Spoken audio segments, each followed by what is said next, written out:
Hello friends, क्या हाल चाल है जी आप लोगों के। हाँ जी, कैसे हैं आप सब।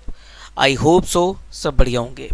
चलिए जी, तो आज हम स्टार्ट करते हैं जी अपना नया स्टैंडर्ड दैट इज AS5, जिसका नाम है जी नेट प्रॉफिट और loss for the period prior period item and changes in accounting policies. जितना बड़ा नाम उतना ही छोटा स्टैंडर्ड, AS5। आइए जी स्टार्ट करते हैं। अब यहां पर हमें बेसिकली तीन चीजें देखनी है कि सर प्रॉफिट और लॉस का क्या ट्रीटमेंट है, कैसे हम प्रॉफिट और लॉस को या आइटम ऑफ इनकम और एक्सपेंस को प्रेजेंट करते हैं इन are profit and loss account.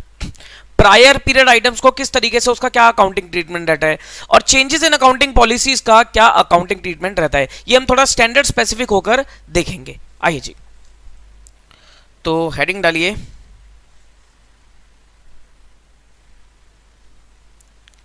हाँ जी,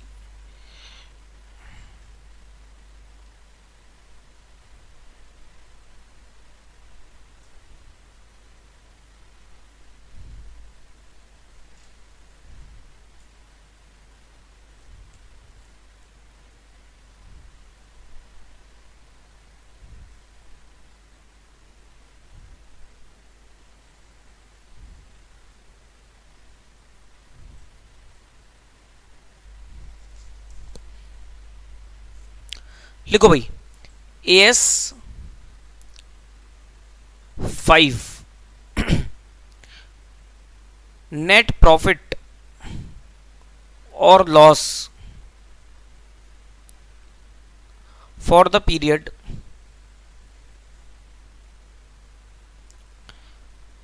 prior period items and changes in accounting policies. Net profit और loss for the period prior period items and changes in accounting policies, AS5। लिखो जी, first point छोटा सा standard है, लिखो। The objective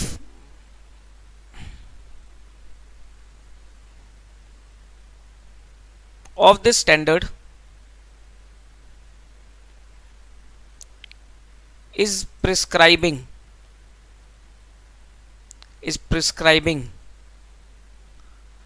the criteria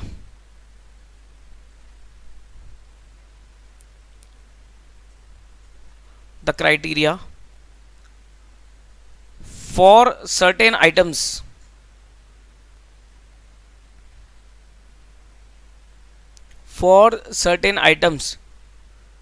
in the profit and loss account, so that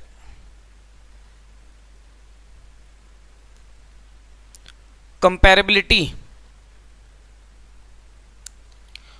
of the financial statement so that comparability of the financial statement can be enhanced. This standard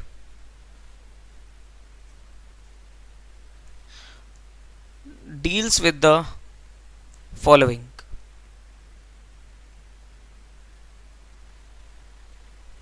हाँ जी, वो कह रहा है कि स्टैंडर्ड का ऑब्जेक्टिव क्या है। AS5 का ऑब्जेक्टिव है कि आपको प्रॉफिट एंड लॉस अकाउंट की जो भी आइटम्स होती है, जैसे आइटम्स ऑफ इनकम और एक्सपेंस, उनका क्या क्राइटेरिया है, उनको किस तरीके से आपको प्रेजेंट करके चलना पड़ता है, सो दैट आप फाइनेंशियल स्टेटमेंट्स को ज्यादा कंपेरेबल बना सको। आप अपने फाइनेंशियल स्टेटमेंट्स में कंपेरेबिलिटी इंश्योर कर सकते हो, आप अपने फाइनेंशियल स्टेटमेंट्स को ज्यादा कंपेरेबल बना सको। ये स्टैंडर्ड में हमें तीन चीजें स्टडी करनी है। First is your net profit और लॉस फॉर द पीरियड कि sir during the period current period की अगर मैं बात करूं तो उसका प्रॉफिट और लॉस कैसे निकाला जाएगा, उसको कैसे प्रेजेंट किया जाएगा, नेट प्रॉफिट और लॉस फॉर द पीरियड। उसके बाद प्रायर पीरियड आइटम्स कि सर प्रायर पीरियड आइटम्स क्या होती हैं, और third is your changes in accounting policies। कि सर अकाउंटिंग पॉलिसी का चेंज क्या होता है, उसकी डिस्क्लोजर, उसके बारे में हमें क्या क्या चीजें डिस्क्लोज करके चलनी पड़ती है। तो तीन तीन बातें हैं स्टैंडर्ड में, नेट प्रॉफिट और loss for the period, prior period item and changes in accounting policies. अब देखो तीनों आइटम का एक एक करके चलेंगे, तीनों आइटम का ट्रीटमेंट सीखेंगे। नेक्स्ट पॉइंट लिखो कि सर नेट प्रॉफिट और लॉस फॉर द पीरियड क्या होता है। नेट प्रॉफिट और loss for the period,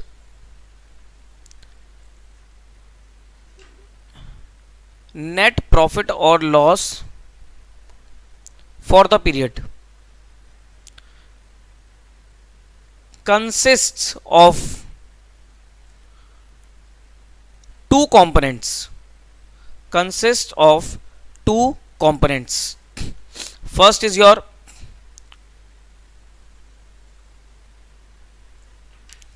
profit or loss from ordinary activities, profit और लॉस फ्रॉम ऑर्डिनरी एक्टिविटीज, और second is your extra ordinary items, extra ordinary items. वो कहने का मतलब है, वो कह रहे हैं कि सर नेट प्रॉफिट और लॉस फॉर द पीरियड को हम दो पार्ट्स में डिवाइड कर सकते हैं, दो कंपोनेंट्स होते हैं। इसमें एक कंपोनेंट आता है सर प्रॉफिट और लॉस फ्रॉम ऑर्डिनरी एक्टिविटीज, और दूसरी आइटम आती है हमारे पास extraordinary items. Ordinary activities and extraordinary activities, दोनों में क्या फर्क है वो हम देखते हैं। These components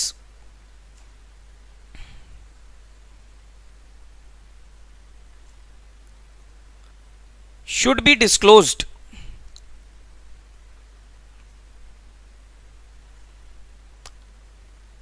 on the face of statement of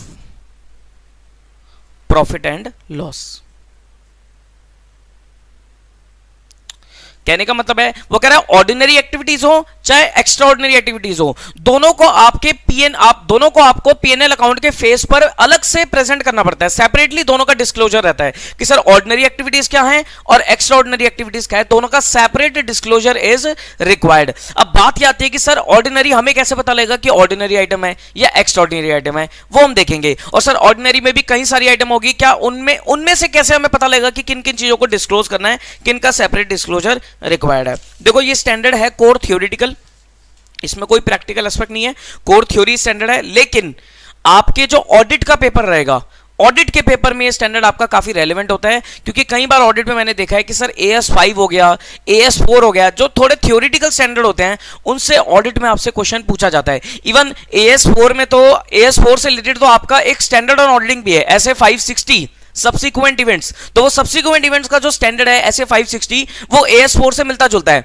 ऐसे एक रिलेटेड पार्टी है तो रिलेटेड पार्टी का स्टैंडर्ड्स ऑन ऑडिटिंग ऐसे 550, वो ऐसे 550 AS18 से मिलता जुलता है। तो सर जो थ्योरेटिकल स्टैंडर्ड होता है ना, कोर थ्योरेटिकल स्टैंडर्ड, वो आपके ऑडिट के पेपर के लिए भी काफी रेलेवेंट हो जाते हैं। और ये AS5 ऑडिट के पेपर के लिए रेलेवेंट है। सर ऑडिट में एक दो क्वेश्चन आपको अकाउंटिंग स्टैंडर्ड के जरूर मिलते हैं, तो सर अकाउंटिंग स्टैंडर्ड्स ऑडिट के पेपर के लिए आपको पढ़ने चाहिए, ठीक है। इसलिए मैं आपको रिकमेंड करता हूं कि अकाउंटिंग स्टैंडर्ड का सेपरेट रजिस्टर बना लो, सो दैट ऑडिट पढ़ते समय अगर आपको मौका लगे तो सर आप उन अकाउंटिंग स्टैंडर्ड्स को भी देख पाओ, एक बार ओवरव्यू ले जाओ, सो दैट कोई क्वेश्चन आएगा तो आप अटेम्प्ट कर पाओगे, ठीक।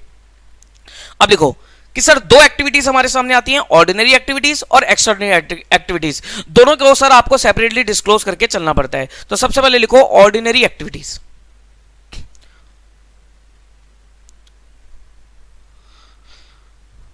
Ordinary activities,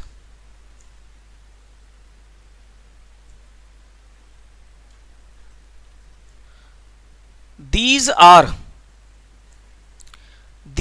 the activities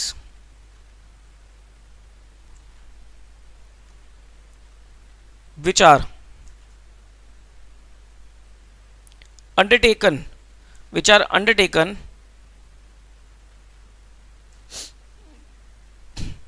by an enterprise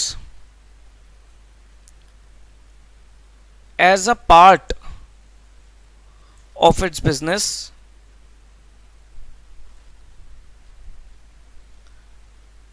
and incidental to main business, and incidental to main business. हाँ जी, ऑर्डिनरी एक्टिविटीज क्या है सर? ऑर्डिनरी एक्टिविटीज वो एक्टिविटीज हैं जो कि सर एंटरप्राइज के बिजनेस का पार्ट है, एंटरप्राइज के मेन बिजनेस का पार्ट है, या मेन बिजनेस से कनेक्टेड एक्टिविटीज। भाई या तो एक्टिविटीज मेन बिजनेस का पार्ट है या मेन बिजनेस से कनेक्टेड एक्टिविटीज, इंसिडेंटल एक्टिविटीज, वो क्या कहलाती है? आपकी ऑर्डिनरी एक्टिविटीज कराती है। जैसे मैं सेल करता हूं तो सेल करने के लिए जो मैंने परचेजेस करी हैं, ऑर्डिनरी एक्टिविटीज। परचेज से रिलेटेड मैंने कोई खर्चा करा है, selling expense, distribution expense, advertisement expense, staff को सैलरी देना, रेंट पे करना, ये सारी sir incidental to the main business है। ये सारी हमारी क्या कहलाती है? ऑर्डिनरी एक्टिविटीज कहलाती है। ठीक जी, अब इसके कुछ एग्जाम्पल दे रखे हैं और ये एग्जाम्पल की लिस्ट, ये लिस्ट आपको लर्न करनी है क्योंकि इस लिस्ट में से कई बार क्वेश्चन पूछ लिया जाता है एग्जाम्पल के तौर पे। The written down value, sorry,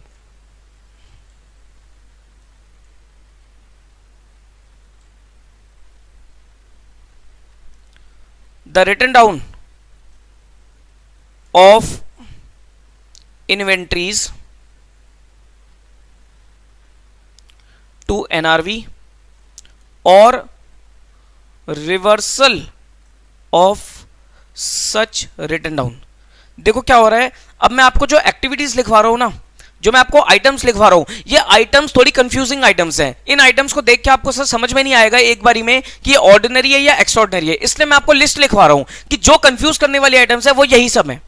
ठीक है, अब आपको समझना है कि सर ये ऑर्डिनरी एक्टिविटीज हैं। मैंने क्या बोला कि आपने अपनी इन्वेंट्री को कॉस्ट से रिड्यूस करके एनआरवी पे लिया है, आप अपनी इन्वेंट्री को कॉस्ट से रिड्यूस करके एनआरवी पे लिया है या फिर इसका रिवर्सल कर दिया। सर कॉस्ट से रिड्यूस करके एनआरवी पे लिया है इन्वेंट्री को। क्या इन्वेंट्री आपके बिजनेस का पार्ट है? क्या इन्वेंट्री आपके बिजनेस का पार्ट है? ऑब्वियसली सर, स्टॉक हमारे बिजनेस का पार्ट है। क्या उसकी रिडक्शन करना, उसकी वैल्यू में रिडक्शन करना आपकी नॉर्मल बिजनेस एक्टिविटी है? Yes sir, normal business activity है। भाई अगर आपके स्टॉक की वैल्यू गिर रही है तो you have to provide for that decline, तो वो आपकी क्या कहलाती है? Ordinary activities. कई बार देखने से क्या लगेगा कि सर ये तो एक्स्ट्रा ऑर्डिनरी आइटम है। नहीं सर, एक्स्ट्रा ऑर्डिनरी आइटम नहीं है, ये आपकी ऑर्डिनरी आइटम है। तो ऑर्डिनरी आइटम्स क्या है सर? जो आपके मेन बिजनेस का पार्ट है या incidental to the main business है। उसके बाद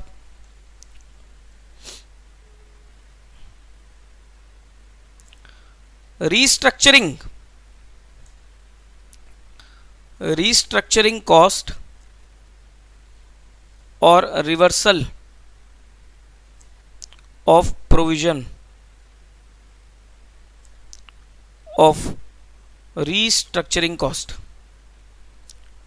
रीस्ट्रक्चरिंग कॉस्ट या reversal of provision of restructuring cost. Sir restructuring cost क्या होती है कि हम अपने बिजनेस को रीऑर्गेनाइज करते हैं, हम अपने बिजनेस को रीऑर्गेनाइज कर रहे हैं। जैसे कि हम एक चैप्टर पढ़ेंगे इंटरनल रिकंस्ट्रक्शन के नाम का। तो सर इंटरनल रिकंस्ट्रक्शन में क्या होता है कि अगर आपको फॉर एग्जांपल आपके पास पैसे नहीं है देने के लिए या आपकी कंपनी की कंडीशन खराब है, तो आप अपने सारे कॉन्ट्रैक्ट्स को, सारे एग्रीमेंट्स को रिवाइज करना शुरू करते हो। जैसे आपने बैंक से एक एग्रीमेंट किया, बैंक से बातचीत करी और बैंक को बोला कि हमारा कुछ लोन वेव ऑफ कर दो, या आपने क्रेडिटर से बातचीत करी कि हमारी कुछ लायबिलिटी को वेव ऑफ कर दो, अपने डिबेंचर होल्डर से बात करी कि हम आप हमारे डिबेंचर होल्डर्स को कुछ वेव ऑफ कर दो। ये सब क्या होती है सर? रीस्ट्रक्चरिंग है। तो वो कह रहा है कि रीस्ट्रक्चरिंग में अगर कोई खर्चा आ रहा है आपका, बिजनेस को रीस्ट्रक्चर करने के लिए अगर आपका कोई खर्चा आ रहा है या आपने कोई खर्चे का प्रोविजन बना रखा है, उसका रिवर्सल कर रहे हो आप, वो भी आपकी ऑर्डिनरी एक्टिविटी ही कहलाती है। वो भी आपकी क्या कहलाती है? ऑर्डिनरी एक्टिविटी ही कहलाती है। थर्ड, प्रॉफिट और loss on disposal of fixed assets. भाई फिक्स एसेट्स को बेचा जाता है, तो फिक्स एसेट्स को बेचने पे जो प्रॉफिट और लॉस होता है वो भी आपकी ऑर्डिनरी एक्टिविटी कहलाती है। अगर वो नॉर्मल बिजनेस में, अगर वो नॉर्मल बिजनेस में आपने अपने एसेट को बेच दिया, जैसे कि मेरी मशीनरी किसी काम की नहीं थी, मेरी मशीनरी का यूज खत्म हो गया था, अब वो मशीनरी नहीं चलती, मैंने उसको बेच डाला, या मुझे कोई नई मशीनरी खरीदनी थी, पुरानी मशीनरी को मैंने रिप्लेस कर दिया, ये सब नॉर्मल बिजनेस एक्टिविटी है। इसको क्या कहते हैं हम? Ordinary activities. लेकिन अगर मान लो आपने अपनी एसेट को बेचा है सिर्फ पैसे के लिए कि भाई पैसे की कमी है इसलिए मैंने एसेट को बेच दिया, तो वो आपकी ऑर्डिनरी एक्टिविटी नहीं है। क्यों? क्योंकि सर एसेट को बेचना कोई जरूरी नहीं था, आपने सिर्फ लिक्विडिटी को एनहांस करने के लिए या लिक्विडिटी पोजीशन को ठीक करने के लिए अपने एसेट को बेचा है, वो आपकी एक एक्स्ट्रा ऑर्डिनरी आइटम कहलाएगी। अभी आऊंगा इस पॉइंट पे दोबारा। तो अभी ये समझ लो कि सर अगर नॉर्मल बिजनेस में अपने फिक्स एसेट्स को बेच रहा हूं, या अगला पॉइंट लिखूंगा इन्वेस्टमेंट्स वगैरह को बेच रहा हूं, तो वो सब क्या कहलाती है? मेरी एक ऑर्डिनरी एक्टिविटी कहलाती है। तो अगला पॉइंट क्या है कि प्रॉफिट और लॉस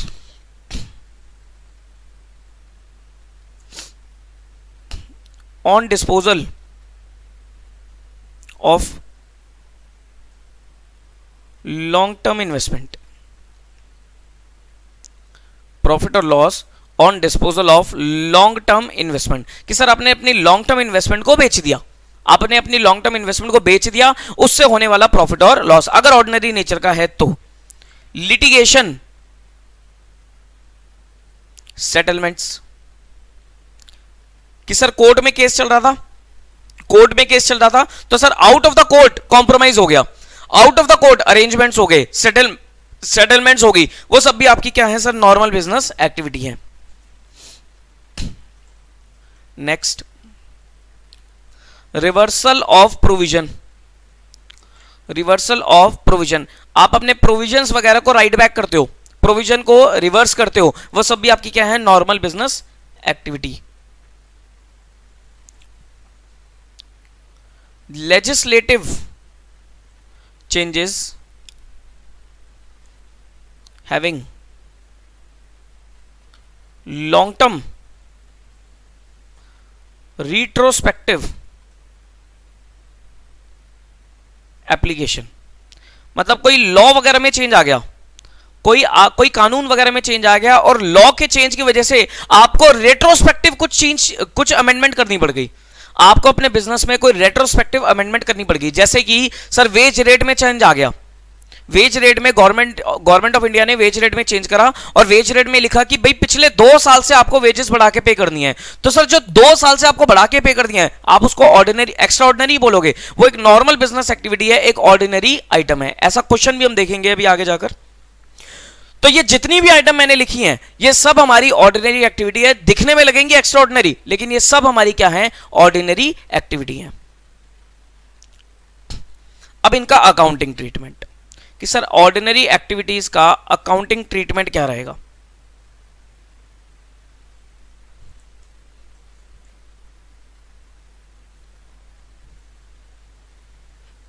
लिखो, separate disclosure is required for items with its nature and amount if necessary, otherwise no separate disclosure is required। वो क्या कह रहा है? वो कहता है कि सर आपको अपने पीएनएल अकाउंट में, चाहे पीएनएल अकाउंट बोल लो या पीएनएल अकाउंट के नोट्स बोल दो, अगर मैं कंपनी की बात करूं तो सर कंपनी का तो पीएनएल अकाउंट क्या होता है सर? स्टैंडर्डाइज्ड है, स्टैंडर्ड फॉर्मेट है। लेकिन वो कहता है कि सर नोट्स टू अकाउंट्स में आपको अगर कोई ऐसी आइटम है, मटेरियल आइटम है, जिसका नेचर और अमाउंट काफी ज्यादा है, काफी मटेरियल नेचर है, काफी मटेरियल अमाउंट है, जिसका इंपैक्ट करंट ईयर प्रॉफिट पे आपको अलग से दिखाना चाहिए सो दैट यूजर कंफ्यूज ना हो जाए, तो वो आइटम को आपको सेपरेटली डिस्क्लोज करके चलना पड़ेगा। जैसे कि सर आपका जो लॉस आया ना, आपके बिजनेस में लॉस आ रहा है, हैवी लॉस आ रहा है, लेकिन वो हैवी लॉस किस वजह से आ रहा है? Due to loss in the sale of asset, due to loss in the sale of asset. तो वो कहता है कि loss in the sale of asset material item है, उसका नेचर अलग है, उसका अमाउंट अलग है और उसका इंपैक्ट करंट ईयर के लॉस पे काफी ज्यादा है, तो आपको वो आइटम को सेपरेटली डिस्क्लोज करके चलना चाहिए। लेकिन अगर नॉर्मल आइटम है, उसका कोई खास इंपैक्ट नहीं है, इतनी मटेरियल नहीं है, तो वह उसके लिए आपको सेपरेट डिस्क्लोजर देने की जरूरत नहीं है। तो हमने क्या देखा कि सर ऑर्डिनरी एक्टिविटीज जो हमारे मेन बिजनेस रिलेटेड है या incidental to the main business है, अगर वो आइटम का नेचर और अमाउंट इतना मटेरियल है कि करंट ईयर प्रॉफिट अफेक्ट हो रहा है, तो उसका separate disclosure in your profit and loss account या notes to accounts is required. और अगर वो इमैटेरियल है, ज्यादा उसका इंपैक्ट नहीं है, तो सर उसके लिए आपको सेपरेट डिस्क्लोजर देने की जरूरत नहीं है। सेपरेट डिस्क्लोजर का मतलब है कि अलग से बताना है, अलग से शो करना है, अदरवाइज आप ग्रुप करके किसी के साथ भी शो करके चल सकते हो। ठीक है जी, तो ये तो बात हुई हमारी किसकी, ऑर्डिनरी एक्टिविटीज की। नेक्स्ट लिखो एक्स्ट्रा ऑर्डिनरी एक्टिविटीज।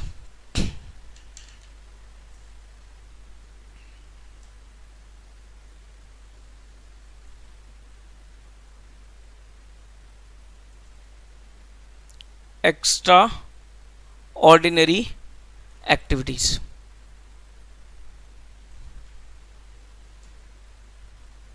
लिखो these are the items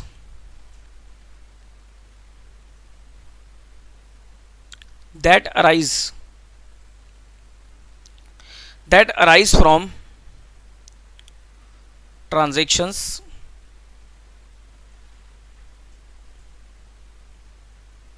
that are clearly distinct from ordinary activities, that are clearly distinct from ordinary activities. They are not expected to recur frequently or regularly.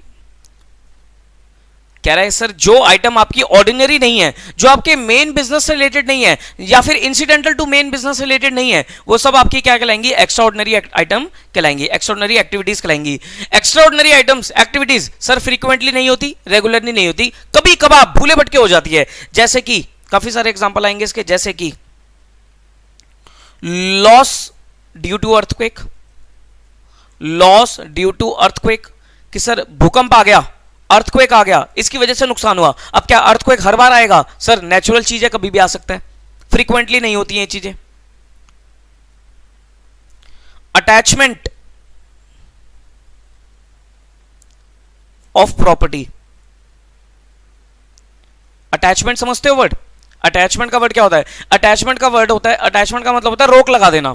जैसे कि आपने bank से loan लिया और bank को अपनी property mortgage करा दी, आपने बैंक से लोन लिया और बैंक पे आपने अपनी प्रॉपर्टी को मॉर्टगेज करा दिया, और आप लोन की पेमेंट में डिफॉल्ट कर देते हो। डिफॉल्ट मतलब आप उसकी पेमेंट करते नहीं हो, तो बैंक क्या करेगा, बैंक आपकी प्रॉपर्टी को अटैच कर देगा। अटैच करने का मतलब क्या है, वो आपको निकालेगा नहीं बाहर, वो आपको बाहर नहीं निकालेगा, लेकिन आपके राइट टू सेल को सीज कर दिया कि आप बिना बैंक की परमिशन के इस प्रॉपर्टी के अंदर कुछ भी नहीं कर सकते, ना इसको बेच सकते, ना इसकी तोड़ के इसकी कंस्ट्रक्शन कर सकते, ना कोई इसके अंदर रेनोवेशन कर सकते। That is known as attachment, that is known as attachment. Generally क्या होता है कि सर टैक्स डिपार्टमेंट, थोड़ा आपको नॉलेज के लिए बताता हूं पॉइंट, जितने भी टैक्स डिपार्टमेंट होते हैं सर, टैक्स डिपार्टमेंट में रजिस्ट्रेशन लेना पड़ता है।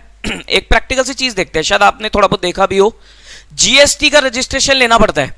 जीएसटी नंबर अप्लाई करते हैं तो जीएसटी का रजिस्ट्रेशन लेना पड़ता है। तो सर जीएसटी डिपार्टमेंट रजिस्ट्रेशन के टाइम पे असेसी के बैंक अकाउंट की डिटेल्स मांगता है, असेसी के बैंक अकाउंट की डिटेल्स मांगता है। इवन जब आईटीआर फाइल करते हो तो सर आईटीआर में भी आपको अपने बैंक अकाउंट की डिटेल देनी पड़ती है। वो डिटेल्स क्यों मांगता है, कारण क्या होता है सर, जीएसटी डिपार्टमेंट बैंक की डिटेल्स क्यों मांग रहा है, income tax department bank details क्यों मांग रहा है, वो इसलिए मांग रहा है कि कल को अगर आपने टैक्स की इवेजन करी है, टैक्स की चोरी करी है, चाहे जीएसटी हो या इनकम टैक्स हो, तो गवर्नमेंट डिपार्टमेंट आपके बैंक अकाउंट को सीज कर देता है, अटैच कर देता है। अटैचमेंट का मतलब क्या होता है कि सर गवर्नमेंट ने आपके बैंक अकाउंट पे रोक लगा दी है, अब आप उस बैंक को यूज नहीं कर सकते। मतलब जितना पैसा आपके बैंक अकाउंट में पड़ा है, ऐसा नहीं कि गवर्नमेंट लेके चली जाएगी, लेके भाग जाएगी, गवर्नमेंट आपके बैंक अकाउंट को सीज कर देगी, अटैच कर देगी, रोक देगी। इसका मतलब आप बिना गवर्नमेंट की परमिशन के उस बैंक को यूज नहीं कर सकते। गवर्नमेंट की परमिशन यहां पर क्या मतलब है कि सर जो जितने टैक्स की आपने चोरी करी है, जब तक आप वो टैक्स विद इंटरेस्ट पेनल्टी जमा नहीं करा देते, आपको आपका बैंक अकाउंट यूज करने नहीं दिया जाता। या फिर अगर आपके पास पैसे नहीं है तो गवर्नमेंट क्या करेगी, उस बैंक अकाउंट में से जितनी रिकवरी कर सकती है वो कर लेगी। ठीक है, that is known as attachment of property. अब मुझे बताओ, क्या ये अटैचमेंट ऑफ प्रॉपर्टी बार बार होती है, फ्रीक्वेंटली होगी? नहीं सर, ये तो बहुत कभी कभी होगी जब हमने चोरी करी होगी। तो that is your extra ordinary item. इसको हम क्या बोलते हैं? Extra ordinary item.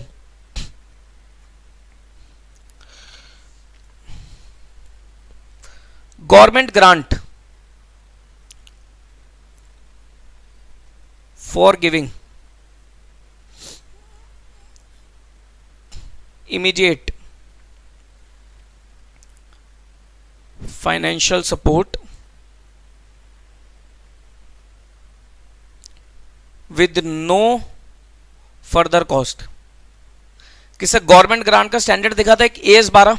तो गवर्नमेंट ग्रांट जितनी भी हमें मिलती है वो सब बार बार नहीं मिलती है, वो कभी कभार मिलती है। जब हम अप्लाई करेंगे, जब गवर्नमेंट को लगेगा कि भाई ग्रांट देनी चाहिए, असिस्टेंस देना चाहिए, सपोर्ट देनी चाहिए, तो वो सब हमारी क्या कहलाती है? एक्स्ट्रा ऑर्डिनरी आइटम कहलाती है। ऐसी सर गवर्नमेंट ग्रांट कई बार सरकार वापसी भी मांग लेती है, तो वो भी क्या हो जाती है? हमारी एक्स्ट्रा ऑर्डिनरी आइटम, जिसको बोलते हैं government grant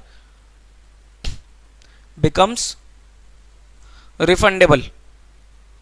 government grant becomes refundable. ठीक, उसके बाद government grant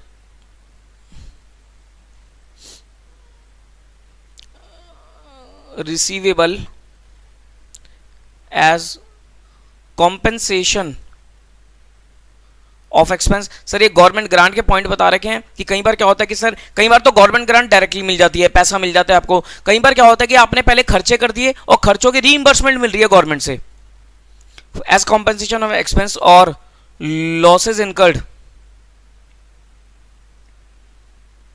in previous accounting period. कि सर लास्ट ईयर आपने कोई खर्चे करे थे या कोई आपको नुकसान हुआ था, जिसके लिए गवर्नमेंट आपको कॉम्पेंसेट कर रही है, गवर्नमेंट आपको ग्रांट दे रही है, रीइंबर्स कर रही है, वो सभी हमारी गवर्नमेंट ग्रांट है। तो कहने का मतलब जितनी भी गवर्नमेंट ग्रांट्स हैं वो सारी की सारी एक्स्ट्रा ऑर्डिनरी आइटम्स हैं। ठीक, ये कुछ एग्जांपल्स हैं। इसके लिए स्टैंडर्ड क्या कहता है? इसके अकाउंटिंग ट्रीटमेंट के लिए स्टैंडर्ड क्या कहता है? Accounting treatment.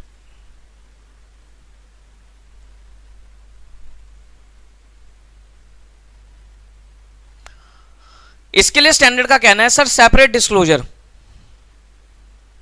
कि हर एक एक्स्ट्रा ऑर्डिनरी आइटम को आपको सेपरेट डिस्क्लोज करके चलना पड़ेगा, सो that its impact on the current year profit can be perceived.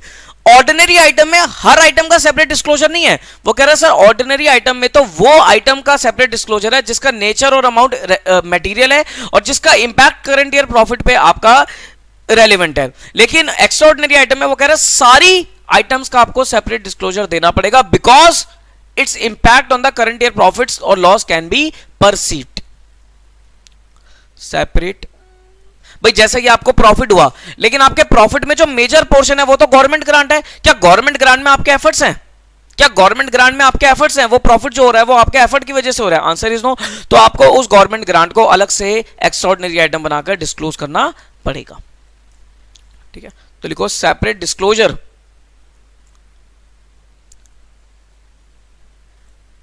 separate disclosure of nature and amount of such items is required so that its impact on current period profit or loss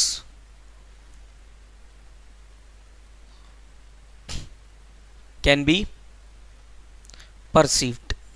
कि sir उसका impact current period profit और loss पे आपको पता लग पाए। ठीक,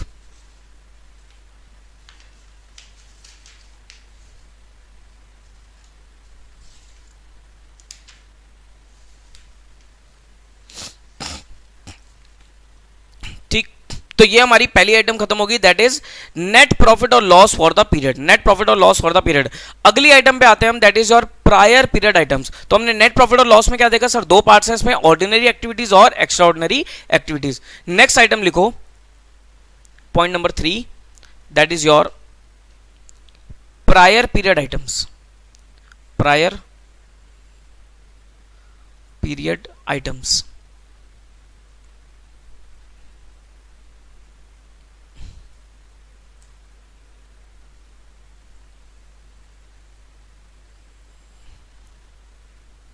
Prior period items are income or expense which arise in current period, which arise in current period as a result of error or omission in the preparation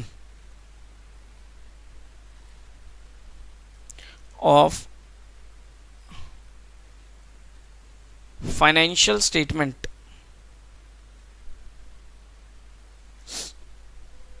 of one or more accounting periods. हाँ जी, prior period items, prior period items क्या होती हैं?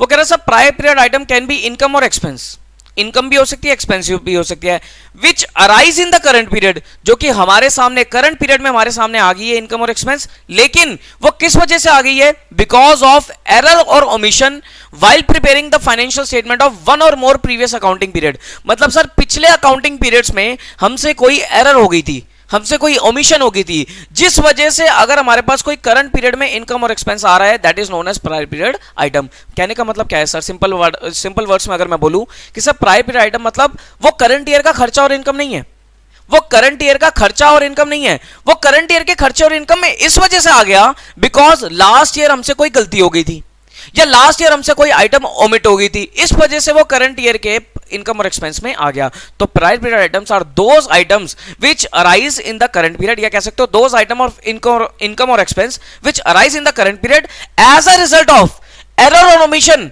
While preparing the financial statement of one और more previous accounting periods.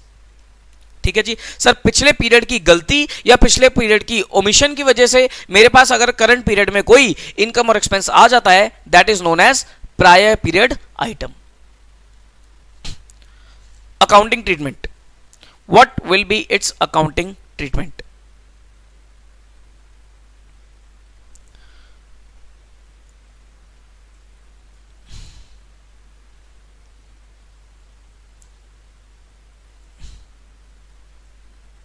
Accounting treatment लिखो, the nature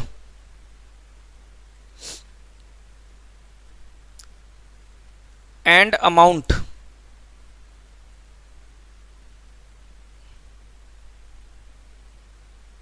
of prior period item should be separately disclosed, should be separately disclosed in the statement of profit and loss in a manner that their impact on current period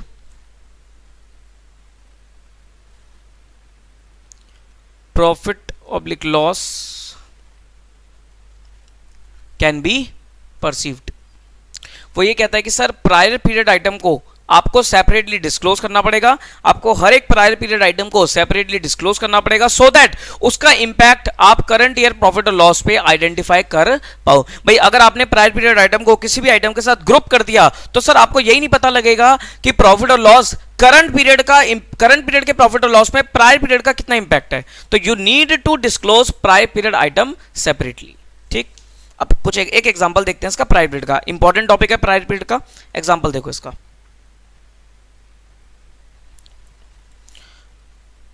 mister X is an employee of ABC Limited, went on leave with pay. Leave with पे समझते हो sir, छुट्टी ले ली है। Leave with पे का मतलब क्या होता है, छुट्टी तो ले ली है लेकिन उसकी सैलरी उसे मिलेगी। भाई जिस पीरियड में छुट्टी ली गई है उसकी भी सैलरी कंपनी उसे प्रोवाइड करेगी। तो mister X is employ of ABC limited went on leave with pay for 9 months on 1/1/19 up 30th September 2019। ठीक है सर, 9 महीने के लिए 9 महीने की छुट्टी पे गया वो 1 जनवरी से लेकर 30th September तक, लेकिन विद पे, यानी कि जब वो वापसी आएगा तो उसको इस 9 महीने की सैलरी भी प्रोवाइड करेगी कंपनी। हिज मंथली पे was ₹15,000 while preparing the financial statements for 2018-19 या 31 मार्च 19 को जब फाइनेंशियल स्टेटमेंट बनाए जा रहे थे, the expense of salary of Mr. X for 3 months, that is 1/1/19 से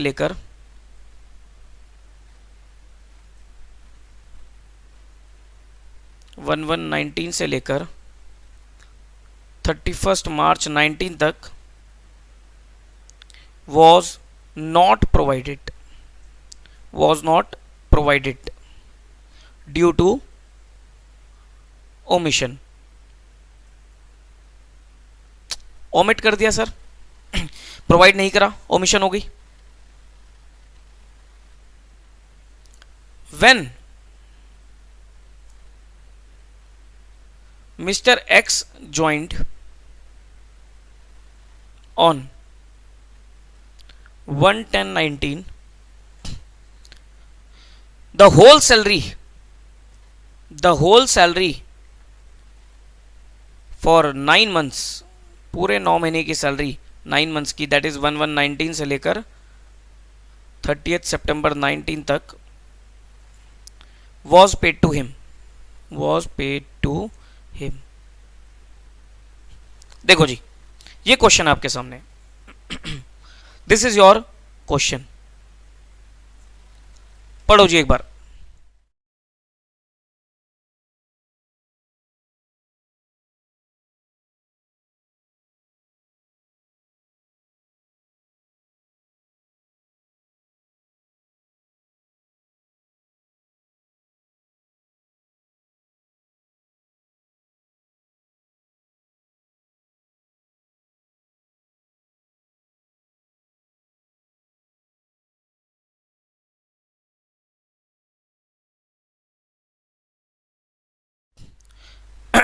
क्या कह रहा है वो क्वेश्चन, दोबारा पढ़ो। वो कह रहा है एक्स एक एम्प्लॉई है एबीसी लिमिटेड का, वो छुट्टी पे चला गया विद पे, लीव विद पे।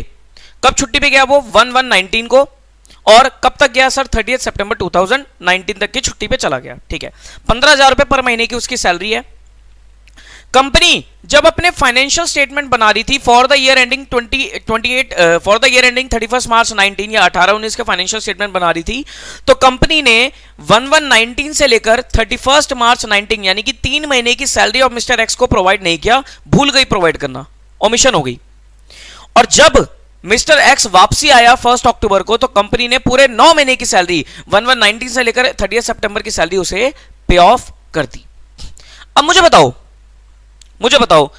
जब 110-19 को कंपनी एंट्री डालेगी, जब 110-19 को कंपनी सैलरी की एंट्री डालेगी, तो क्या पूरा 9 महीने का खर्चा सैलरी एक्सपेंस में बुक किया जाएगा या कुछ खर्चा प्रायर पीरियड भी है? यह क्वेश्चन है आपका कि सर क्या पूरा 9 महीने का खर्चा सैलरी में बुक किया जाएगा या कुछ खर्चा प्रायर पीरियड भी है? सर 3 महीने का खर्चा तो प्रायर पीरियड है। क्यों प्रायर पीरियड है? क्योंकि सर वो था लास्ट ईयर का, वो था खर्चा लास्ट ईयर का, लेकिन हम इस साल बुक कर रहे हैं। सर लास्ट ईयर का खर्चा इस साल आ गया और वो लास्ट ईयर की ओमिशन की वजह से आ रहा है, गलती हो गई थी या ओमिशन हो गई थी इस वजह से आ रहा है, तो वो खर्चा क्या कहलाएगा? मेरा प्रायर पीरियड एक्सपेंस। तो जब मैं एंट्री डालूंगा यहां पर, तो एंट्री क्या डालूंगा? मैं एंट्री डालूंगा सर सैलरी अकाउंट डेबिट। मैं सैलरी अकाउंट कितने महीने का? सब 15,000 इंटू 6 महीने का डेबिट करूंगा। ये 6 महीने कब से कब तक? 1 अप्रैल 19 से लेकर 30 सितंबर 19 तक के ये डेबिट किया मैंने 90,000।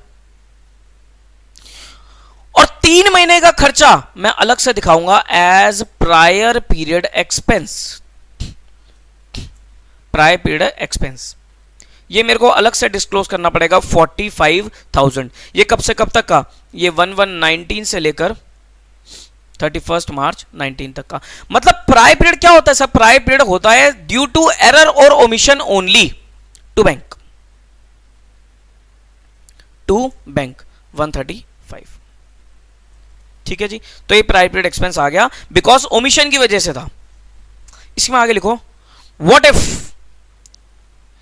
what if Mr. X was terminated by company on 11-19 and court order to rejoin X on 110-19 with full salary। Full salary of 9 months.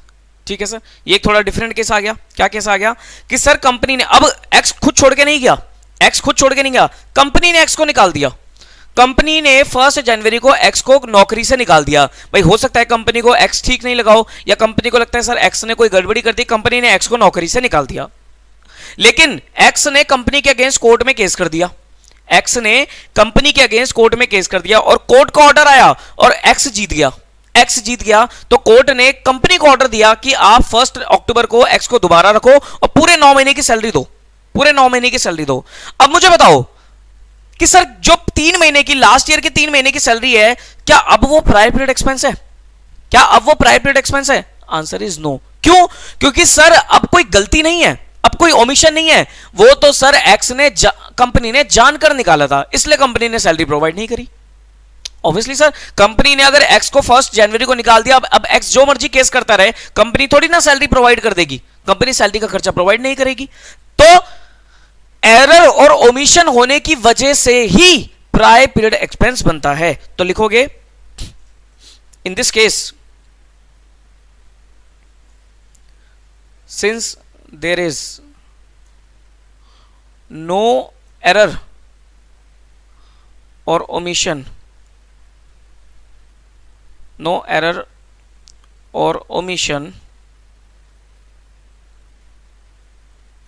for the period 11-19 to 31st March 19, prior period expense is not required। पूरा का पूरा company क्या करेगी? Salary का खर्चा book करेगी, तो entry डालेगी salary account debit to bank. ये पूरा 135 क्या हो जाएगा सर? कंपनी के नॉर्मल सैलरी का खर्चा है, सैलरी टू बैंक। ठीक आया समझ में? यस, प्रायर पीरियड एक्सपेंस समझ में आया।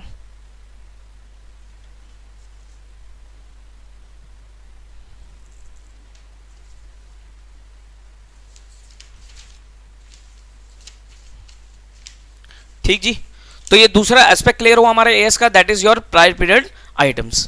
थर्ड एरिया लिखो, थर्ड आइटम लिखो इसमें, changes in accounting policies.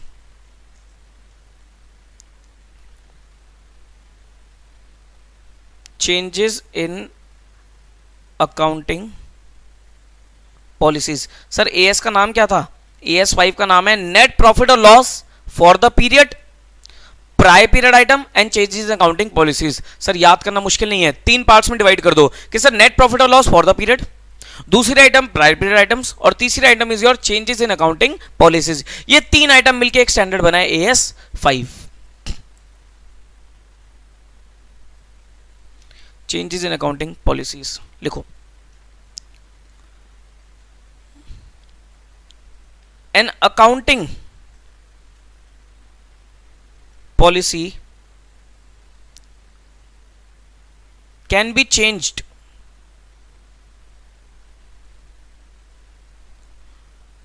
under the following circumstance। अच्छा मुझे बताओ अकाउंटिंग पॉलिसी होती क्या है सर? एएस 1 में पढ़ा था, एएस 1 में अकाउंटिंग पॉलिसी का मतलब देखा था। सर अकाउंटिंग पॉलिसी क्या होती है? Accounting policy means set of accounting principles plus method of applying those principles. कि सर किसी भी आइटम के लिए हमने अकाउंटिंग प्रिंसिपल क्या बनाया है, प्लस हम उस अकाउंटिंग प्रिंसिपल के लिए अपना कौन सा मेथड लगा रहे हैं, वो पूरा सेट क्या कहलाता है? एक अकाउंटिंग पॉलिसी कहलाता है। अब बात यह आती है कि सर क्या एंटिटी अपनी अकाउंटिंग पॉलिसी को चेंज कर सकती है? Yes, entity can change its accounting policies under these 3 circumstances. पहला, if it is required by any law or statute। if it is required by any law or statute मतलब sir कोई law बोलता है, कोई कानून बोलता है अकाउंटिंग पॉलिसी चेंज करने को, तो आप कर दोगे। if it is required for compliance with an accounting standard. कि सर अकाउंटिंग स्टैंडर्ड की वजह से, किसी अकाउंटिंग स्टैंडर्ड की वजह से हमें अकाउंटिंग पॉलिसी चेंज करनी पड़ रही है, तो हम कर देंगे। जैसे एएस 2 में लीफो मेथड अलाउड नहीं है और आप लीफो मेथड फॉलो कर रहे थे इन्वेंट्री वैल्यूएशन का, तो सर आपको अपनी अकाउंटिंग पॉलिसी चेंज करनी पड़ेगी, आपको लीफो से शिफ्ट होके फीफो या वेटेड एवरेज पे जाना पड़ेगा। कर सकते हो sir.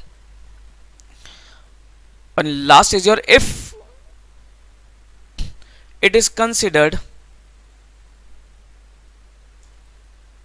that change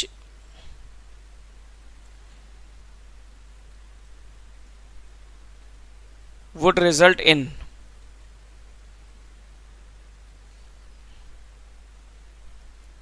more appropriate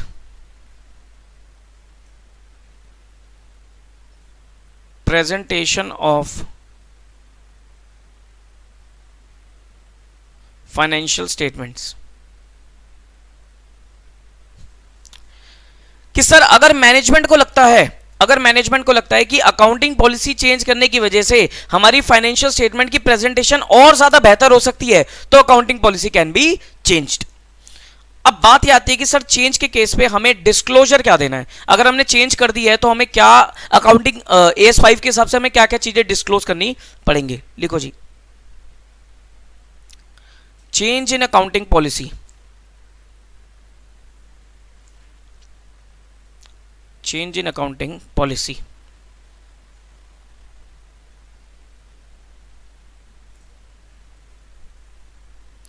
अगर ये चेंज मटीरियल है, if this change is material in the current period,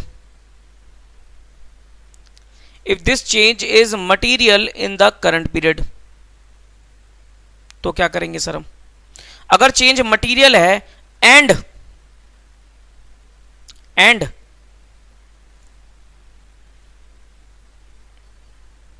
amount is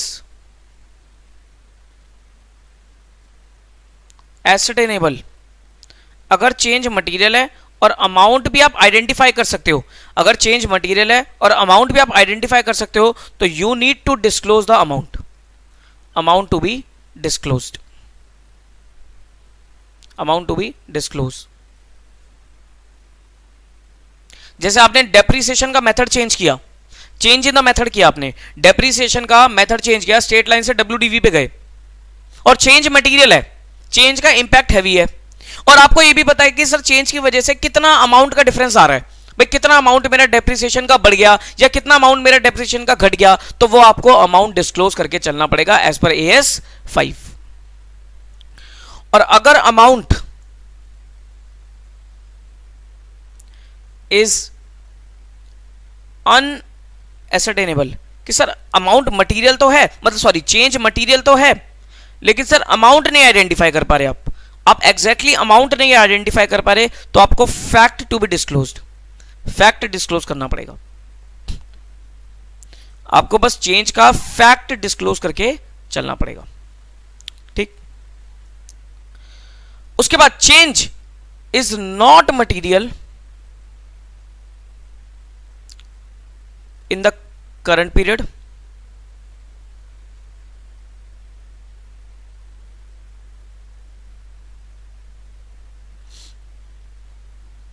but ascertainable in letter period. मतलब जो चेंज है वो आपका करंट पीरियड में तो इतना रेलेवेंट नहीं है, लेकिन सर फ्यूचर पीरियड में जाके वो चेंज रेलेवेंट हो सकता है, तो आपको क्या बताना है sir, fact of such change in letter period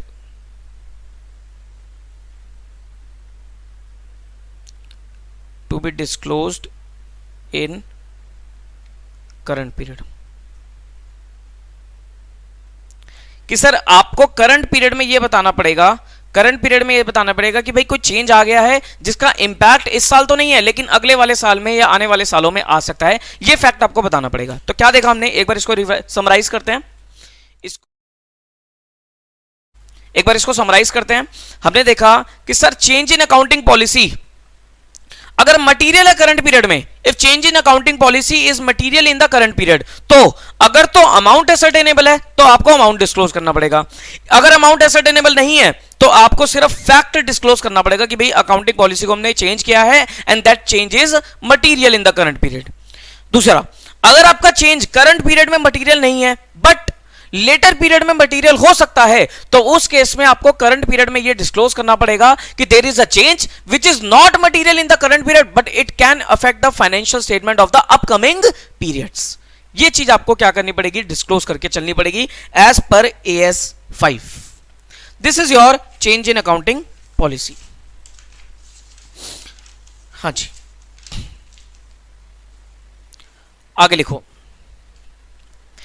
change in accounting policy हमारे 3 एरिया कवर हो गए, एक छोटा सा एरिया है वो इसी के साथ ही आ जाता है। जनरली क्या होता है कि चेंज इन अकाउंटिंग पॉलिसी के साथ ही पढ़ा दिया जाता है, दैट इज योर, नोट करके लिख लेना, note change in accounting estimate, change in accounting estimate, it means change in circumstance, change in circumstance or condition on which estimate was based। कि सर जो जिस सरकमस्टांस या जिस कंडीशन के ऊपर बेस होकर आपने एस्टिमेट बनाया था, वो सरकमस्टांस या वो कंडीशन में कोई बदलाव आ गया, वो सरकमस्टांस या कंडीशन में कोई बदलाव आ गया। Example, provision for bad debts, कि सर प्रोविजन का रेट चेंज हो गया, प्रोविजन का रेट सरकमस्टांस की वजह से होता है ना, भाई डेटर, इंडस्ट्री में डेटर पैसे ज्यादा मार रहे हैं तो आप क्या करोगे सर, प्रोविजन इंक्रीज कर दोगे, प्रोविजन का रेट बढ़ा दोगे। प्रोविजन फॉर एनी लाइबिलिटी, कोई लाइबिलिटी का प्रोविजन बनाया आपने, प्रोविजन फॉर टैक्स, टैक्स का प्रोविजन बनाया। Useful life of fix assets, कि आपने फिक्स एसेट्स की लाइफ को चेंज किया। Residual value of fix assets, कि सर आपने स्क्रैप वैल्यू वगैरह को चेंज किया। तो यूजफुल लाइफ को चेंज करना, स्क्रैप वैल्यू को चेंज करना, प्रोविजन रेट बढ़ाना, provision for tax banana, provision for liability बनाना, ये सब क्या है आपके चेंज इन अकाउंटिंग एस्टिमेट। इसका ट्रीटमेंट क्या रहेगा? अकाउंटिंग ट्रीटमेंट सिंपल है सर। इफ चेंज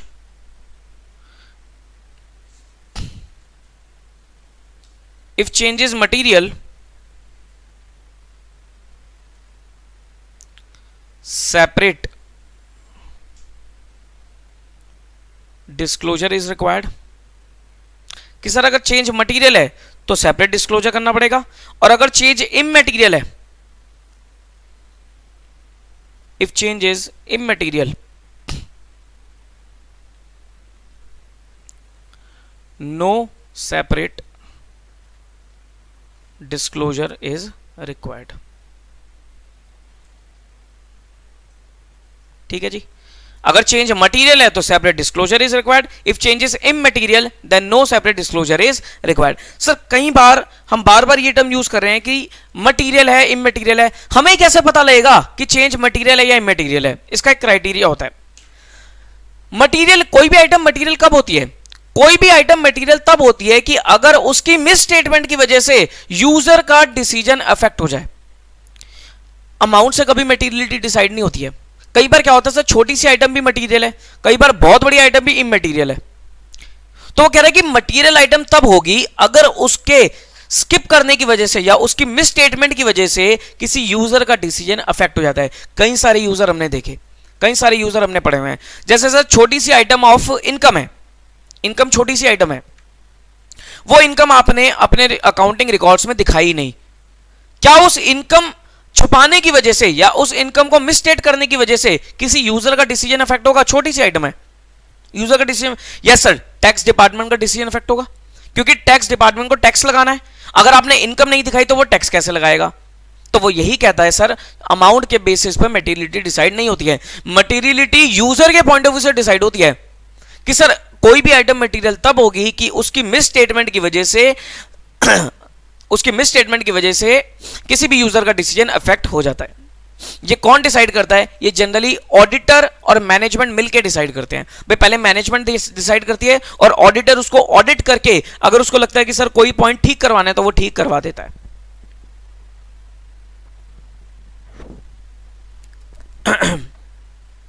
ठीक, तो ये हमारा कंप्लीट हो गया जी AS5। डन है हमारा AS5। क्वेश्चंस करने हैं अब हम इसके। आओ जी, AS5 नेट प्रॉफिट और loss for the period, prior period item and changes in accounting policies. पढ़ो जी क्वेश्चन नंबर 1, ध्यान से पढ़ना सर, सिंपल सिंपल से क्वेश्चंस है। Fuel surcharge is billed by the state electricity board at provisional rates. Final bill for fuel surcharge of 5.30 lakhs for the period October 8 to September 15 has been received and paid in February 2016. However, the same was accounted in the year 2016-17. Comment on the treatment done in the said case. क्या कह रहा है वो कह रहा है sir fuel surcharge बढ़ा दिया था इलेक्ट्रिसिटी डिपार्टमेंट ने, स्टेट इलेक्ट्रिसिटी बोर्ड ने फ्यूल सरचार्ज बढ़ा दिया था अक्टूबर 8 से लेकर सितंबर 15 तक का, जिस वजह से कंपनी के ऊपर एक एडिशनल लायबिलिटी आ गई थी। कितने की? 5.30 लाख की। और ये लायबिलिटी कंपनी को रिसीव हुई है फेब में, और फेब में कंपनी ने उसे पे करा है। जबकि रिलेट किसको करता है सर? अक्टूबर 8 से सितंबर 15 के पीरियड को रिलेट करता है। लेकिन फेब में कंपनी ने उसको रिसीव किया और पेमेंट कर दी, और फेब में ही रिसीव किया, पेमेंट करी, फेब 2016 में रिसीव किया, पेमेंट कर दी, और 16-17 के अकाउंटिंग स्टेटमेंट्स में कंपनी ने उसे अकाउंट 4 कर दिया। अब बताओ क्या ये ठीक किया या नहीं? सब पेमेंट करी है वो तो कोई दिक्कत नहीं है, लेकिन क्या ये 16-17 की है? क्या ये 16-17 की है? आंसर इज नो सर, ये तो प्रीवियस पीरियड की है। क्या प्रीवियस पीरियड की एरर और ओमिशन की वजह से है? यस सर, ओमिशन की वजह से है। क्योंकि थी तो पिछले पीरियड की, हम अकाउंट फॉर कर रहे हैं इस पीरियड में, है तो पिछले पीरियड की, यानी कि कोई ओमिशन रह गई है, मिस हो गई है आइटम। तो क्या मैं इसे प्रायर पीरियड आइटम को लूंगा? Answer is yes. इसे मैं क्या बोलूंगा? Prior period item. मतलब करंट पीरियड में डिस्क्लोज तो करोगे, लेकिन ये प्रायर पीरियड आइटम है, separately you have to disclose this item so that its impact on the current year profit can be perceived. Answer read करते हैं जी, पढ़ो। The final bill having been paid in Feb 16 should have been accounted for in the accounts of the year ended 31st March 16. However, it seems that as a result of the error or omission in the preparation of the financial statement of prior period, that is for the year ended 31st March 16, the material charge has arisen in the current period for the year ended 31st March 2017. However, it should be treated as prior period item in as per AS5. As per AS5, prior period item are normally included in the determination of net profit or loss for the current period. An alternative approach is to show such item in the statement of profit and loss account after determination of current year net profit or loss. In either case, the objective is to indicate the effect of such item on the current year profit or loss. वो कह रहा है दो तरीके हैं आपके पास, या तो आप करंट ईयर प्रॉफिट लॉस निकालते समय प्रायर पीरियड आइटम को अलग से डिस्क्लोज कर दो, या फिर आप पहले करंट ईयर प्रॉफिट और लॉस निकाल लो, फिर आप प्रायर पीरियड को एडजस्ट करके फाइनल प्रॉफिट और लॉस निकालो। दोनों तरीके हैं। मतलब सर दोनों तरीके क्या है ये? वो कह रहा है ये आप पीएनएल अकाउंट बनाते हो, ये आपने पीएनएल अकाउंट बनाया, यहां पर आपने सेल्स वगैरह लिखी, यहां पर आपने अपना कॉस्ट ऑफ गुड्स सोल्ड लिखे, यहां पर आपने एक्सपेंसेस लिखे। तो कह रहा है या तो यहां पर दिखा दो प्रायर पीरियड एक्सपेंस और आपका प्रॉफिट निकाल दो, या फिर आप क्या करो कि सर ये प्रायर पीरियड एक्सपेंस को यहां ना दिखा के पहले प्रॉफिट निकाल दो करंट ईयर का, फिर लेस कर दो प्रायर पीरियड एक्सपेंस और ये फाइनल प्रॉफिट और लॉस निकाल दो। वो कह रहा है कोई भी तरीका आप फॉलो कर सकते हो, ठीक। It may be mentioned that it is an expense arising from the ordinary course of business, although abnormal amount or frequent in occurrence such an expense does not qualify for extraordinary item. For the better understanding, the fact that power bill is accounting for at the provisional rate billed by the state electricity board and final adjustment thereof is made when bill is finally may be mentioned as an accounting policy. ठीक है sir. Next point, next question. During 1617, a medium-sized manufacturing company wrote down its inventory to NRV by ₹5 lakh. Is a separate disclosure necessary? याद करो sir, ordinary activities में मैंने point लिखवाया था पहला ही कि सर इन्वेंट्री की अगर आप वैल्यू को गिराते हो वो एक ऑर्डिनरी एक्टिविटीज है, लेकिन अगर उसका अमाउंट मटेरियल है, उसका नेचर और अमाउंट मटेरियल है, then separate disclosure is required. ठीक है जी। तो ये एक्स्ट्राऑर्डिनरी नहीं है, नॉर्मल ऑर्डिनरी है। यही आंसर दे रखा होगा, पढ़ लेते हैं इसे।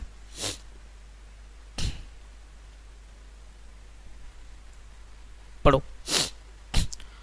Although the case under consideration does not relate to extraordinary item, but the nature and amount of such item may be relevant to the user of the financial statement in understanding the financial position or performance of the enterprise and in making the projection about the financial position and performance. AS5 states that when the item of income expense with the profit or loss from the ordinary item are of such a size, nature or incident that their disclosure is relevant to explain the performance of the enterprise for the period, the nature amount of such item should be disclosed separately. Circumstance which may give rise to the separate disclosure of the item of the income expenditure in accordance with AS5 include the written down of inventory to NRV as well as reversal of such written down. ठीक है sir. Next question.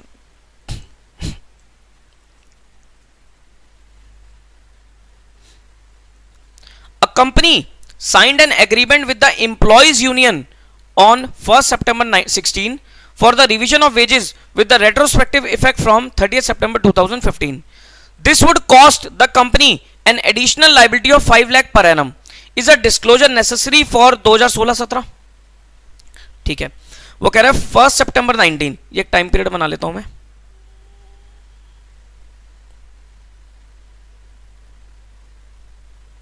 15-16, 16-17, यहां पर 1st September 16 को तो एक agreement sign हुआ। कब? कि सर 30th सितंबर से हम वेजेस को एनहांस करेंगे और इस वजह से कंपनी को 5 लाख रुपए पर एनएम की एडिशनल लायबिलिटी पे करनी पड़ेगी। 5 लाख रुपए पर एनएम की बात कर रहा है, लेकिन टाइम पीरियड कितना है सर? आधा साल तो ये और 1 साल पूरा ये, तो टाइम पीरियड कितना है सर? 1.5 साल है। तो एडिशनल लायबिलिटी कितनी आ गई 7.5 लाख। अरे हाँ या ना, यस और नो। वो कह रहा है कि एडिशनल लायबिलिटी वेजेस की 5 लाख पर एनम है। पर एनम कब से कह रहा है वो 30 सितंबर से। तो या तो ये कह लो कि सर 30 सितंबर से 30 सितंबर 16 तक 5 लाख रुपए और उसके बाद 6 महीने की यानी कि 7.5 लाख रुपए की तो एडिशनल लायबिलिटी है।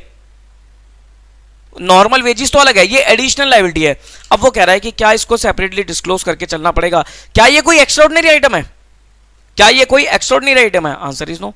क्या ये कोई प्रायर पीरियड आइटम है, आंसर इज नो। सर कोई गलती नहीं थी, वो तो इस साल एग्रीमेंट साइन हुआ है, तो ना तो एक्स्ट्राऑर्डिनरी है ना प्रायर पीरियड है, ऑर्डिनरी एक्टिविटी है। लेकिन इसका इंपैक्ट मटेरियल होने की वजह से, इसका नेचर और इंपैक्ट मटेरियल होने की वजह से, इसका साइज मटेरियल होने की वजह से हमें इसे सेपरेटली डिस्क्लोज करना पड़ेगा इन आवर फाइनेंशियल स्टेटमेंट्स।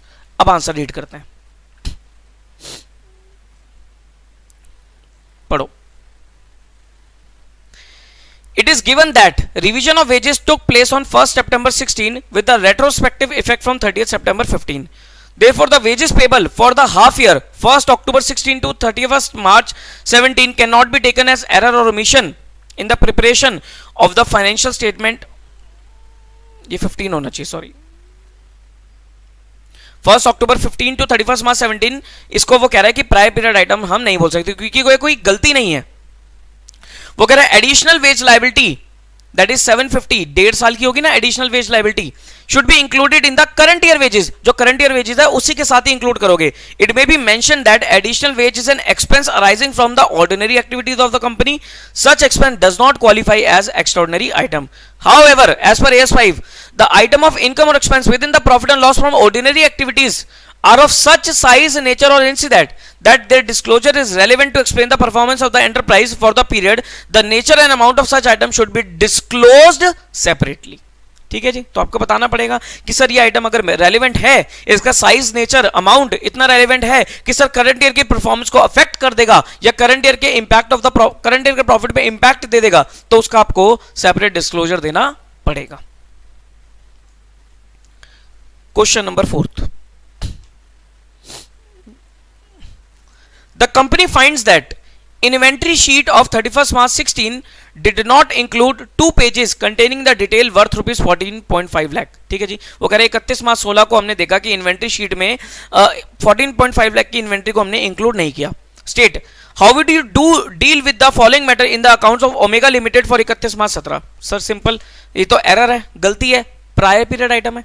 तो जब 31 मार्च 17 की बैलेंस शीट बनाओगे तो आप इन्वेंट्री को बढ़ाओगे, इंक्रीज करोगे, लेकिन आप क्या बताओगे, this is a prior period item. ठीक है, तो ये आंसर पढ़ लेना है, तो नॉर्मल सा आंसर है, रीड कर लेना इसे। Question number 5, explain whether the following will constitute a change in accounting policy और नॉट एज पर AS5। ठीक है जी, introduction of a formal retirement gratuity scheme by an employer in place of an ad hoc ex gratia payment to employees on retirement। देखो जी, ad hoc ex gratia मतलब क्या होता है कि sir lump sum basis पे कंपनी क्या करती थी, अपनी मर्जी से किसी को भी कुछ ग्रेचुटी पे कर दी थी। भाई ग्रेचुटी मतलब होता है जब एम्प्लॉय छोड़ के जाता है तो कंपनी उसे कुछ ग्रेटिट्यूअस गिफ्ट देती है। भाई फॉर एग्जांपल मेरे पास बहुत पुराना एम्प्लॉय था अब वो एम्प्लॉय छोड़ के जा रहा है तो सर एक अटैचमेंट हो जाता है, एक होता है ना, एक अटैचमेंट होता है, क्लोज रिलेशनशिप बन जाता है। तो जब वो एम्प्लॉय छोड़ के जाएगा तो सर मेरा मन भर सकता है, मेरा मन भर सकता है, क्योंकि वो पुराना एम्प्लॉय था। तो मैं क्या करता हूं, मैं एक गिफ्ट के तौर पे, एक इनाम के तौर पे उसको एक लमसम पेमेंट कर देता हूं, that is known as gratuity. तो अभी तक कंपनी क्या करी थी, एडहॉक एक्स ग्रेशिया पेमेंट कर रही थी। एडहॉक एक्स ग्रेशिया पेमेंट मतलब सर लमसम, भाई मैं इंप्लॉय टू इंप्लॉय पेमेंट कर रहा था, कोई मेरे ज्यादा क्लोज था उसको मैं ज्यादा पेमेंट कर दी, कोई मेरे कम क्लोज था उसको मैंने कम पेमेंट कर दी। तो मेरी मर्जी है, किसी को नहीं भी करी, ये मेरी मर्जी है सर, कंपनी की मर्जी है। लेकिन वो कह रहा है अब कंपनी ने एक फॉर्मल रिटायरमेंट ग्रेचुटी स्कीम बना ली। अब कंपनी एक फॉर्मल रिटायरमेंट ग्रेचुटी स्कीम बना ली कि सर कोई भी स्कीम बना ली कि सर परफॉर्मेंस बेस पे पेमेंट करेंगे या रैंक बेस पे पेमेंट करेंगे, जैसे भी करके कंपनी ने क्या करा, एक स्कीम बना ली। वो कह रहा है पहले एक्स ग्रेशिया हो रही थी, अब फॉर्मल स्कीम है। क्या ये कोई चेंज इन अकाउंटिंग पॉलिसी है, क्या ये कोई चेंज इन अकाउंटिंग पॉलिसी है? नहीं सर, अरे पहले भी चल रही थी अब भी चल रही है, तो कोई चेंज इन अकाउंटिंग पॉलिसी थोड़ी ना है। पेमेंट तो पहले भी हो रही थी अब भी हो रही है, तरीका चेंज हो गया, तरीका चेंज हो गया, यानी कि एस्टिमेट चेंज हो गया। This is not change in accounting policy, this is change in accounting estimate. मतलब कंडीशन चेंज हो गई, सर्कमस्टांस चेंज हो गया, पॉलिसी तो वही रही ना। तो this is not change in accounting policy. I hope समझे होंगे आप। उसके बाद management, next point, management decide to pay pension to those employees who have retired after completing of 5 years of service in the organisation. भाई management ने decide किया कि जो एम्प्लॉय 5 साल पूरे करके जाएगा हम उसको पेंशन देंगे। The employ will get pension of 20,000 per month, 20,000 पर महीने की हम क्या देंगे, पेंशन देंगे। Earlier there was no such scheme of pension in the organization. वो कह रहा है पहले कोई स्कीम नहीं थी, अब से हम पेंशन देनी शुरू करेंगे। तो क्या ये चेंज इन अकाउंटिंग पॉलिसी है? क्या ये चेंज इन अकाउंटिंग पॉलिसी है? सर चेंज तो तब होता है ना जब पहले से पॉलिसी होती। यहां पर तो कोई पहले से पॉलिसी नहीं थी, ये तो नई पॉलिसी बनाई जा रही है, तो it is not change in accounting policy. Change का मतलब होता है कि सर पहली वाली पॉलिसी में बदलाव आ जाना, दैट इज चेंज। नई बना रहे हो तो नई कोई चेंज नहीं है, वो तो नई पॉलिसी बन गई ना आपके सामने। ठीक है, इसको रीड करते हैं आंसर को, थोड़ा लैंग्वेज देख लेना। अगला क्वेश्चन रीड नहीं करेंगे, वाला क्वेश्चन रीड करेंगे। As per AS5, net profit or loss for the period, prior period item and changes in accounting policy, the adoption of an accounting policy for events or transactions that differ in the substance from previously occurring events or transaction will not be considered as change in accounting policy. पढ़ो.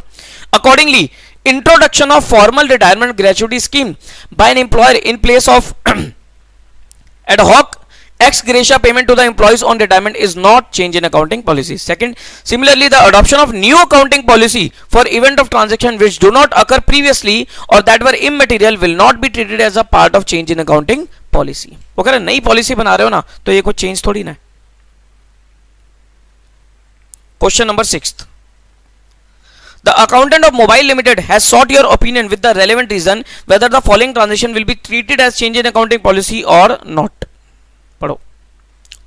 पहला point, provision for bad debts was created at 2% till 31st March 16.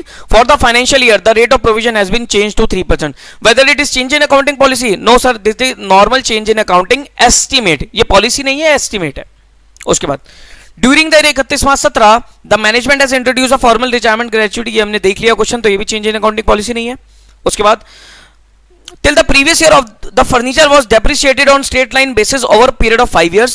From the current year, the useful life is changed to 3 years. So life change हो गई है.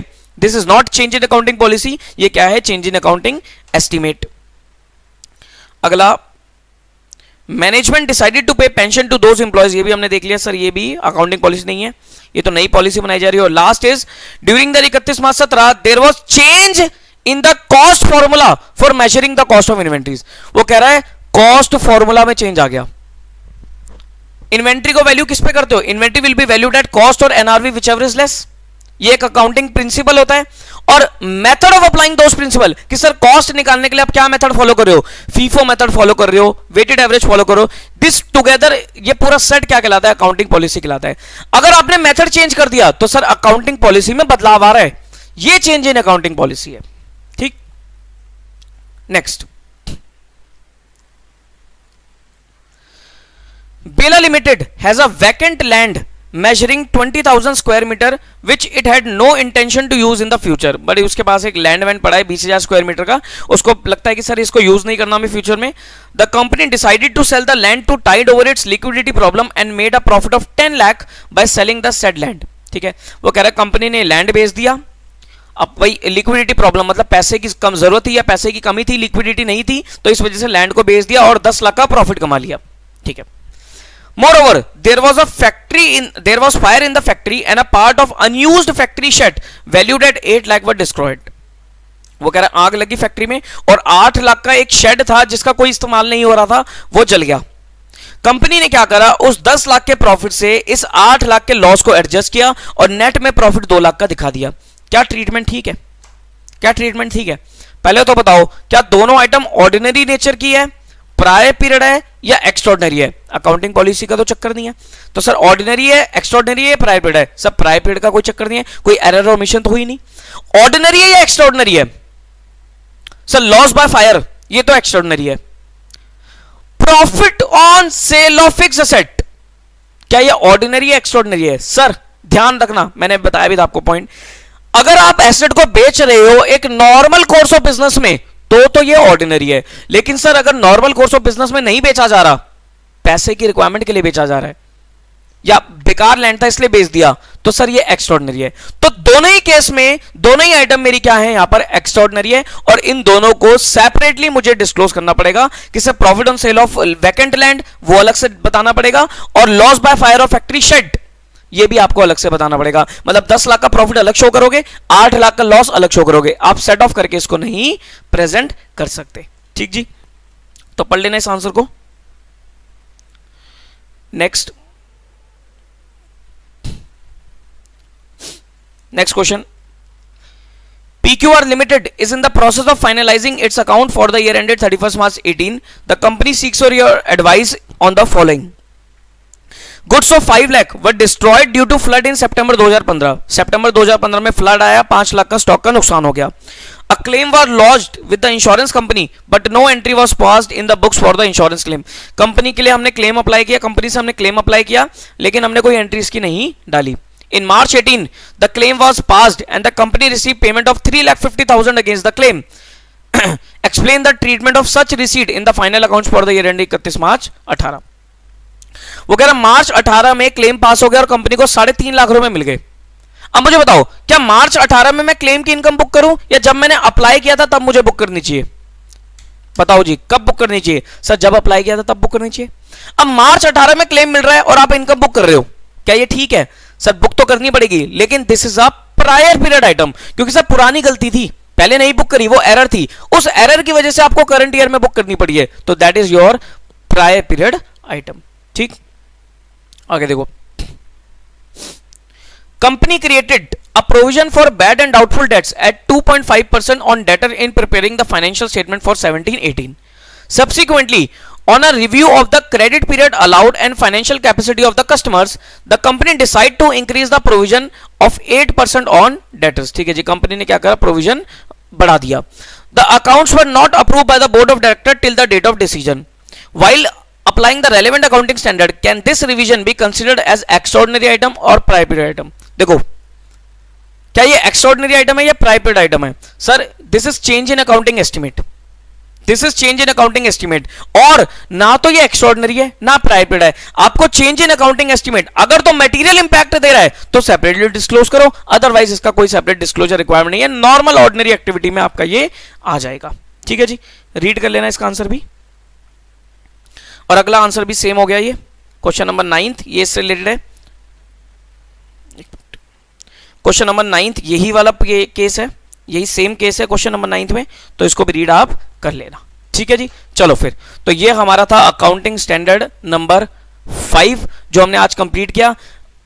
कह सकते हैं sir question इसमें से पूछ लिया जाता है, ठीक ठाक सा इंपॉर्टेंट है, ए कैटेगरी में तो नहीं, मैं इसको बी कैटेगरी में रख दूंगा स्टैंडर्ड को, लेकिन सर प्रैक्टिकली देखा जाए तो प्रैक्टिकली स्टैंडर्ड इंपॉर्टेंट है, ऑडिट के पेपर के लिए भी स्टैंडर्ड इंपॉर्टेंट है, तो प्लीज करके चलिएगा। छोटा सा स्टैंडर्ड है, ज्यादा टाइम नहीं लगाता, तो प्लीज डू इट केयरफुली। ठीक है जी, चलो फिर बाकी हम कंटिन्यू करेंगे नेक्स्ट क्लास में किसी नए चैप्टर के साथ। Till then take care of yourself, bye bye.